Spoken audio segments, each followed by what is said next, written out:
আউযুবিল্লাহি মিনাশ শাইতানির রাজিম বিসমিল্লাহির রহমানির রহিম।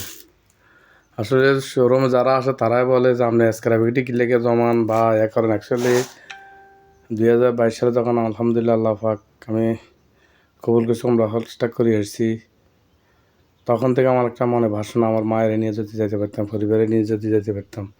তো অ্যাকচুয়ালি মধ্যবিত্ত ঘরে পরিবারে জন্ম নিচ্ছি, তো উচ্চ আকাঙ্ক্ষা স্বপ্ন দেখি লাভ নেই। পরে চিন্তা করলাম না, ইনশাআল্লাহ আল্লাহ যে আশা পুরা করে অবশ্যই পারবো। তখন থেকে আমি এই মানে নতুন ফ্রিজ যখন বিক্রি করি পুরাতনটা কিনা ভাঙ্গা এভাবে আমি জমাইতেছি। আসলে স্বপ্ন পূরণ করতে বেশি কিছু লাগে না, যদি আল্লাহ সহায় হয় আর ইচ্ছা শক্তি থাকে।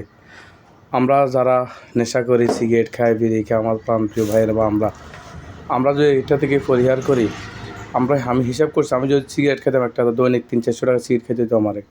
আমি যদি নেশা করতাম দৈনিক 1000-1500 টাকা দেখে নেশা করতে হতো। তো যে কোনো হয়তো তো আমি আস্তে আস্তে চিন্তা করলাম, আমি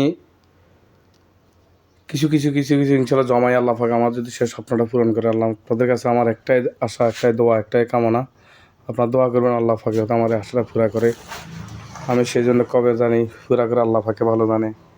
এই যে পুরাতন স্ক্র্যাপ কম্প্রেসারগুলা, তারপরে স্ক্র্যাপগুলো আস্তে আস্তে জমাইতেছি। ইনশাআল্লাহ কবে নাগাদ আল্লাহ আমার আশা পুরা করবে, আমি আল্লাহর কাছে এটাই আমার চাওয়া পাওয়ার কিচ্ছু নেই।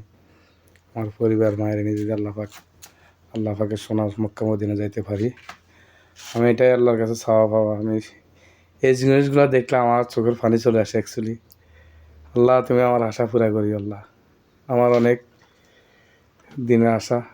কারণ ওইখানে যেতে হলে অবশ্য হালাল পয়সা দিয়ে যেতে হবে। আমার মনে হয় না এর সাথে হালাল পয়সা আর আছে বলে কিছু, এর সাথে হালাল আর কিছু থাকার কথা না। যেহেতু এখন আমি যে ফ্রিজগুলো স্ক্র্যাপ হিসেবে নিতেছি, কোনোটা 2500-3000 টাকা নিতেছি, দেখা যাচ্ছে এখন বর্তমান বাজার বিক্রি হলে আমি 1500-2000 টাকার উপর বিক্রি করতে পারবো না।